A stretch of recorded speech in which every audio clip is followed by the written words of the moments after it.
As the Cardinals enter the room, just a few quick reminders. Welcome to the KFC Yum Center and the 2026 NCAA March Madness first and second rounds. Good to have you here. And as a courtesy, please check your cell phones. Make sure they're on silent before we get going. And where's CT? He's right here. He's got the microphone. So if you have a question, just raise your hand. He'll race around and get the mic to you. When you do have a question, provide your name and media affiliation each time you ask during these press conferences today and throughout the weekend. If you're joining on Zoom, please use the raise hand function for questions, and we'll get to those questions in the room here first, and then if time allows, we will take Zoom questions. So, and recording press conferences on cell phones or cameras is prohibited here in the press room. So with that, we welcome the Cardinals in, and we will open the floor to questions.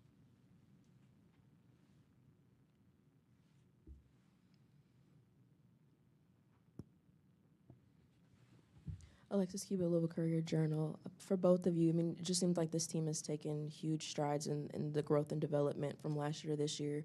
I guess, what have you guys seen in this team, and what were you able to do that allowed the success that you have this year? I'd say, like, everyone just being coachable with Coach Walls and just listening to what advice he has to say and just doing what he says. And I feel like last year we didn't really do that, but this year I feel like we really demanded that with the people that was coming in. And I feel like we did pretty good this year. Yeah, I think, when you have good people around you, you have a good staff, you have good teammates, and then if you're willing to do better every single day, and the results came because of that, and I think that's why we're doing better and better every day, and, like, we're willing to be better every day, coachable, learn, and we're just having a good time when we meet each other. Next question over here to the right. Okay. Steve Bittenbender, Associated Press. For both of you, what's the preparation been like this week, getting ready for the first round games? Has it changed much from what happened in the regular season, or is there anything new that has taken place? I feel like it's kind of been the same. First couple of days we were focusing on us, and then as the week came, we started focusing on the team that we're about to play now. So I just feel like it's been the same as it's been all year. Yeah, I feel the same because we have the mindset same the whole season. Obviously, NCAA is a big tournament, but I feel like Coach Walls has emphasized, like, every single game matters the whole season. So I think, we were doing the same for this tournament.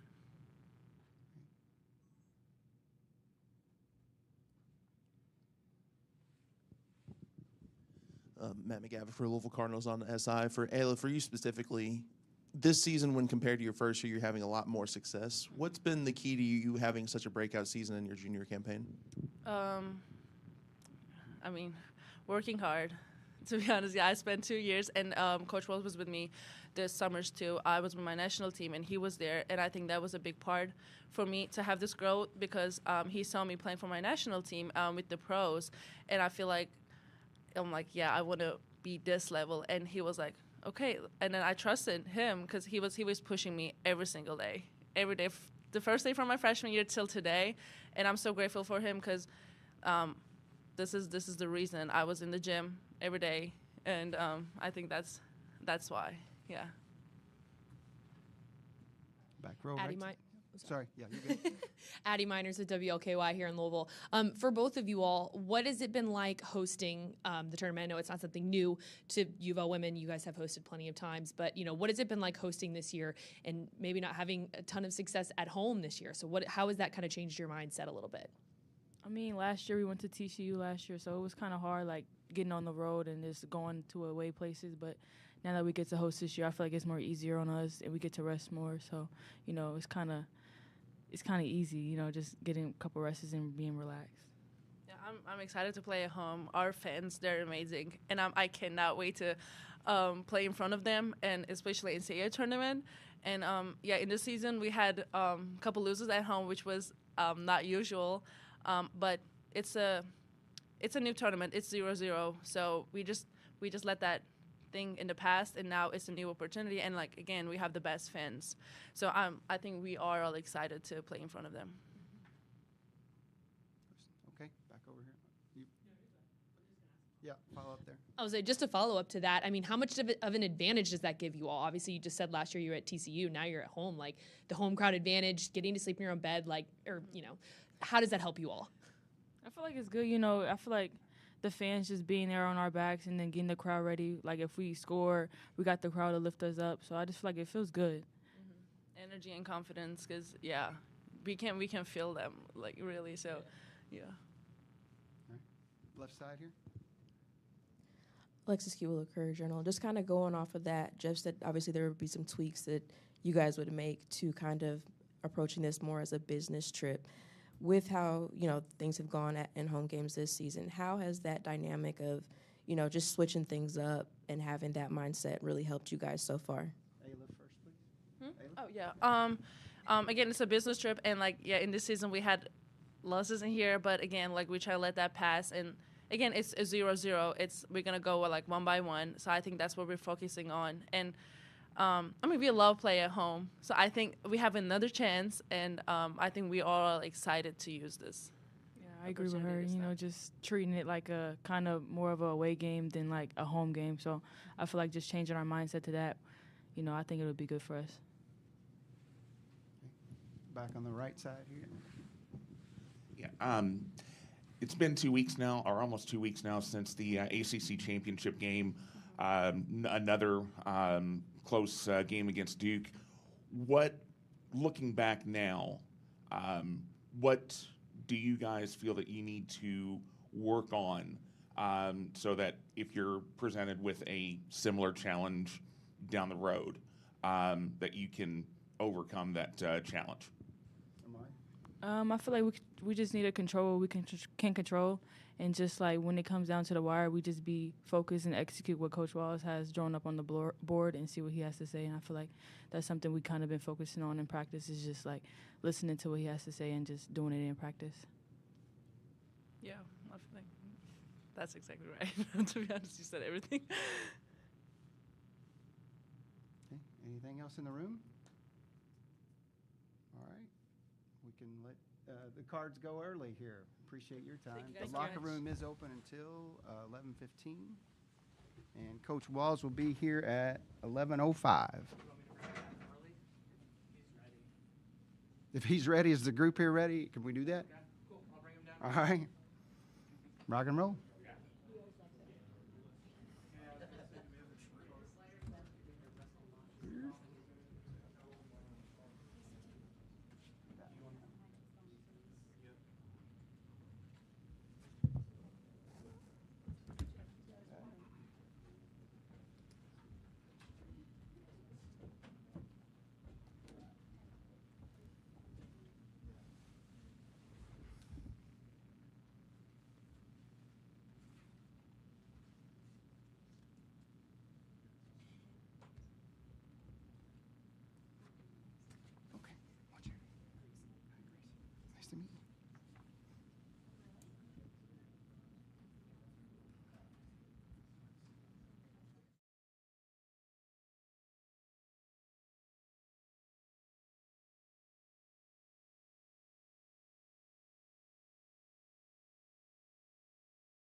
welcome in.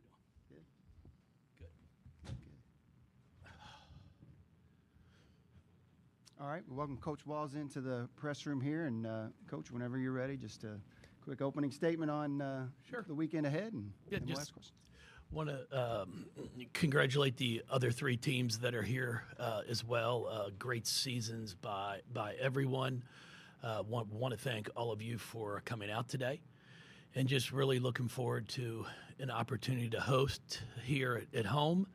Would like to thank the NCAA men's side of having our men's game at 2:45 tomorrow and not noon.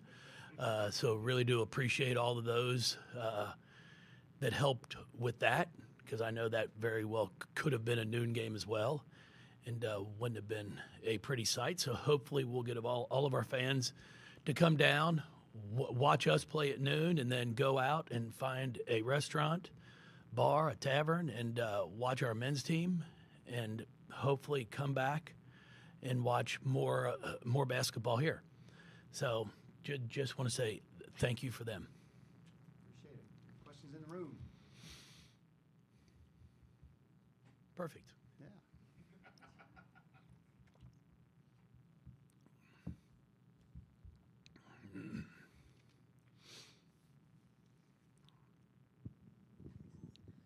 Coach Addie Miners with WLKY. I know you've talked plenty about this being a business trip and you guys having a little bit of struggle this year at home. So just talk a little bit about how you're reminding your girls of, block out all of the we're at home type noise, I guess, if you will, if that's your strategy. No, we're not saying that. I mean, we just have made this where we're staying in the hotel. We're going through all of our routines like we would when we're at the ACC tournament.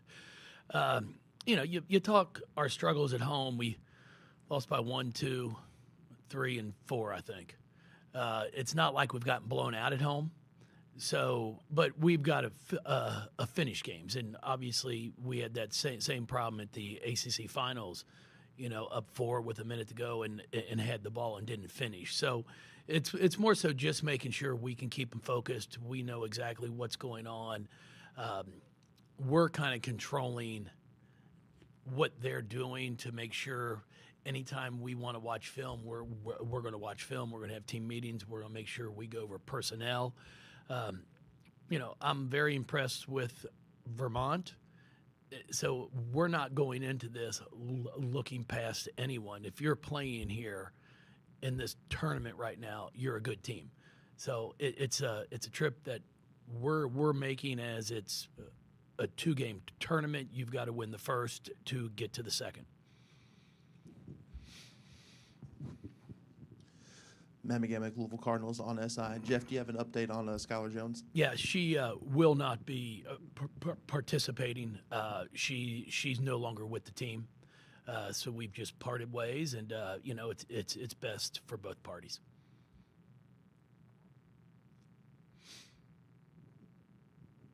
Alexis Cuba, Louisville Courier-Journal. Just going off of that, Jeff, how does that kind of change that guard rotation? Because obviously she was someone that you were looking to kind of step up a little bit. Yeah, I think if you go back to the past month, it's really not going to change much. In our ACC finals, Mac played all 45 minutes. I'm not concerned about that with Raina, Amari, Taj, Mac.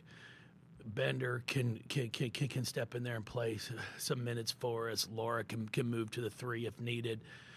We have plenty of players. I mean, at this time of year, look what Sienna Men did with 5. I mean, you're just putting your best ones out there, and unless they're in foul trouble or they're about to just keel over and die because they're exhausted, you keep playing them. It's not you're saving them for the next game. So I've never been one to just sub to sub.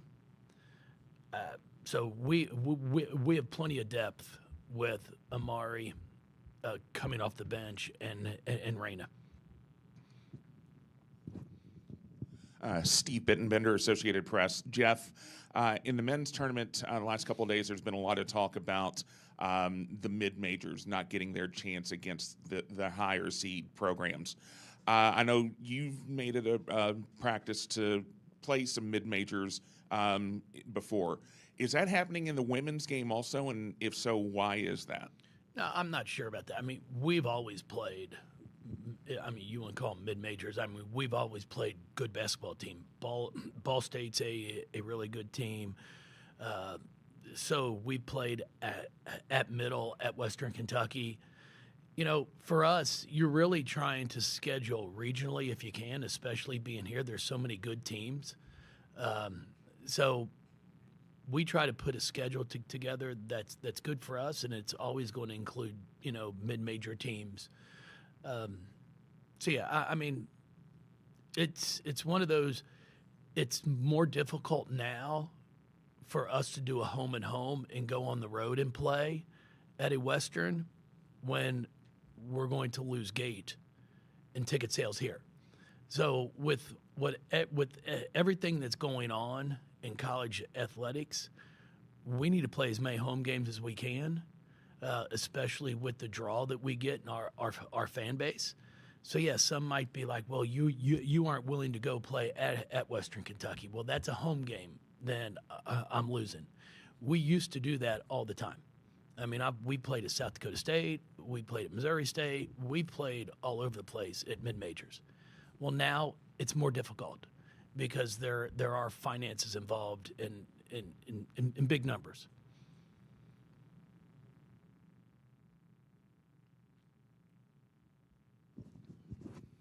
Hey Jeff, Talia Goodman with On3. What's the biggest thing between the Duke game in the ACC finals and now that you've been kind of trying to instill in your team to get them not just through this one, but further in the tournament as well? Well, there's really nothing. We sat down and watched the game.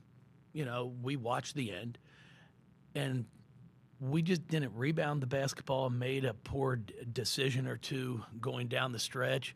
We missed a free throw. I mean, there's a lot of things that took place, but I also tried to explain to them at the end of the first quarter, we only had 2 team fouls, and our goal was to, when they got the ball in bounds, foul, to do a take foul, to make him throw the ball, and we didn't, and Ashlyn Jackson throws in a 3 from about 28 feet. Well, that had as big of an impact as the last minute of the game. So that's what we're trying to explain to them. Every minute counts. When you're out here playing now, the first 5 minutes are just as important as the last 5. So it's more so just making sure our focus is on point for all 40 minutes.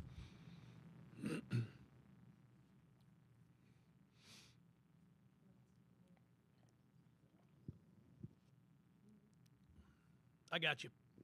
Okay. That's all that matters. Just yell up here at me. Alexis Cuba, Louisville Courier-Journal. Jeff, I mean, statistically, you guys have improved significantly in every single category from last year to this year. This sophomore class specifically seems like it's taken a huge leap. Amari said that the biggest key was just them listening to you a little more this season. How have you just seen, I guess, them be a little more, maybe more coachable, or just to be able to take that stride? They're a good group of kids. You know, I'm very fortunate. My staff is everyone involved. I think if you talk to anyone that works with our team from marketing, administration, will tell you they're a good group. And, you know, they're a year older. Then we add Laura and Raina, who both of them have been very important to us just with how they handle things, their day by day. They're seniors. And you give Amari more confidence. You give Taj. You give Mac. You know, Aleph, for her, it was the opportunity to play with the Turkish national team. You know, she had the opportunity to see how pros work.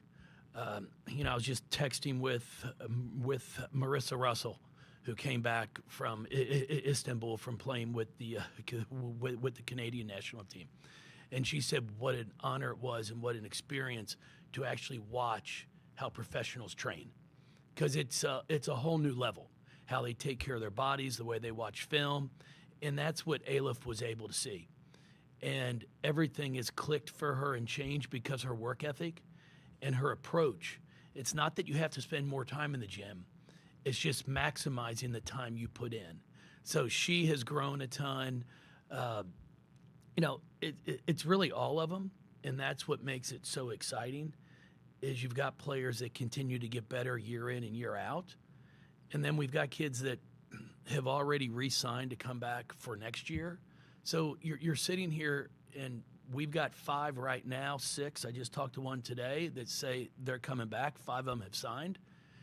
And you're not sitting there going, okay, well, are they coming back? Are they not? We've put all this time into them. We've helped them get better. They're invested not only in our program but in each other because they want to be on good teams. A lot of kids are going to go out for a money grab, and that's fine. But I've watched some go and get paid well, and their team sucks. But they're happy because their bank account's good. But it's a terrible experience for a whole year to get the crap kicked out of you and lose. Where I've got players that we're doing as well as we can. We're compensating them. We're taking care of them. But they also know they're getting a great experience and having a chance to not only prepare to win here, but win in the future for their opportunity to hopefully play professionally if it's in the WNBA, if it's overseas, because they're playing against really good players every single day. Just to follow up to that, with those players that you've been able to re-sign, how nice is that to have that out the way so that whenever the season is over, you know exactly what you have, you know what you need to look for in the portal, that sort of thing? Oh, it's great. I mean, because I sat down with one today, and I won't speak who. I mean, not all of them, a lot of them have agents. And what's going on now, it's the same thing in the men's game in football. We're all getting phone calls from kids that are still playing, from the agents, going, hey, she's been told she'll get this amount if she stays. Will you give more? It's just what's going on. That's why I think we're going to wait till April the 7th to open the portal. It's the dumbest shit I've ever heard. Like, let's just do it a week after their season ends. So then you've got schools that are finished. Kids are already telling the media, I'm going in the portal. I'm going in the portal. So it's out there. Just a week after your season ends, then either I'm transferring or I'm not. And then you're not going to get blindsided, which we talk mid-majors. You've got a kid who tells you your season's over right now. You got a kid that says, I'm coming back. And then on April the 9th, they walk in your office and say, hey, I've decided to transfer. And the only reason is because they got a phone call from somebody that said you can get $200,000 from this school. So it's just all about the cash. So your season ends on the 5th. You have until the 12th to go in, because then you're transferring because you're not happy, you want more playing time, or you really are like, hey, I'll take a gamble and see if I can make more. And then you're also, because there are a lot of kids that go into the portal that stay in there. They give up a scholarship because they think they're better than what they are, and then don't get an offer. So, yeah, I mean, it's crazy. Everybody talks about, it's going to make it easier. No, it's not. It's the same thing. Just open it up 7 days after their season ends, but then just say you can't go on campus for a visit until April the 7th, because that's where the hassle's been. When we played in Seattle in the Elite Eight, we get beat. We red-eye flight home. We land at 6 in the morning. And Jada Curry landed at 7:45 from a red-eye for her official visit. So we got off the plane, went straight to the airport, picked her up, and started a visit. So if you just sit there and say you can go into the portal, but you can't go on a visit, makes way more sense for everybody. So all this crap that's going on right now, it's still going to go on, but I don't think it'll be as bad. And then you've got programs that aren't going to be just ripped apart at the last minute because all of a sudden now, okay, I've got 150 for a 2-guard, and now you're pulling them from somebody's team where the kid said, I'm coming back, so that coach was not out looking for a transfer. That's just my 2 cents. But what would I know? Peyton Titus, Courier Journal. Coach, this is the first NCAA tournament with the Coaches Challenge. What's it been like for you as a staff to adjust to using that tool this year, and how impactful do you think it might be over the next few weeks? Well, I think it's been great. I'm not exactly sure what our record is on it, but I think we've done pretty good. I mean, there have been a few times where I'm going to call a timeout anyway because a run might be going on, and I'll just be like, just review that. Who did the ball go out of bounds on? Because sometimes you never know what they're going to see. But for the most part, if we see something, if we see it, we've had a pretty good success with it. I like the fact in our game that you can keep calling them if you want. I mean, you'll just get a technical foul if you're wrong. But I think it's important. Why should you lose it? It's why I'll say, why should I lose my challenge if I'm right? It makes no sense. So I think it's really smart the way we've done things in women's basketball.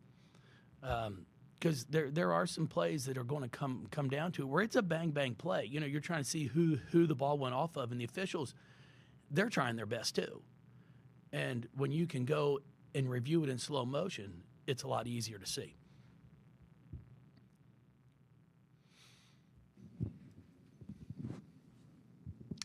Natalie Heverin with the 9 Sports. You mentioned Laura earlier. What impact has she had for the team this season? Well, I mean, she can score the basketball. She passes the ball. She's second on our team in assists. She's our leading rebounder. She understands the game. She's been a great piece to what we've been able to do. In her leadership, just her knowledge and experience are things that, you can't replace. And her and E have played really well on the floor. They pass the ball well to each other, and just a really good tandem that we have with those two out there. Addie Miners with WLKY, circling all the way back to that first question that I had asked you, but you had said about finishing, and that's what you want your girls to focus on. What does that mean in your eyes? Score more points than the other team. That's our number one goal. We got to be able to, at the end of the day, when you have a lead, you've got to hold the lead. You've got to be able to execute and knock down a shot. You've got to be able to get a shot off. We have had some opportunities where we didn't even get a shot off. Just small things like that. It's, I've said it from day one. We don't have Dana Evans on the floor. We don't have, Shoney, somebody that you just get the ball to and get out of their way, and they're going to get a shot up. They might not make it, but they're getting a shot up on the rim. They're going to cause another defender to have to come help, and then we can crash the glass. So we've worked on a few different things, trying to give us a better opportunity to make sure we're getting a shot up. So then when we do, if it doesn't go in, we have a chance to rebound the ball. Steve Bittenbender, Associated Press. Along those lines, Jeff, I remember after the Notre Dame game, you were talking about the lack of movement on offense. Obviously you had a good run in the ACC tournament. Are you happy with where the offense is now, or are you still wanting to see more from them? No, I thought we played really well at the ACC tournament. Obviously we lost the last one, but if we win that game, which we should have, I don't think anybody's asking me if the offense is struggling. I mean, we played well. We moved the ball well. We passed it well. We shot it well. Now it's just a matter of making sure we close these games out. And they're all going to be really good games. I mean, I'm expecting a great weekend of basketball here. All right. Coach, appreciate your time. Thank you, everybody. Appreciate you all. Thanks, Jeff. See you tomorrow. No question, Nick. I got nothing from my radio guy. Nothing like set me up, make me look good or nothing. Unbelievable. The one question? Yeah, the one question. You can't burn that one. I was like, dang, Nick, I was waiting for the softball. Make me look good.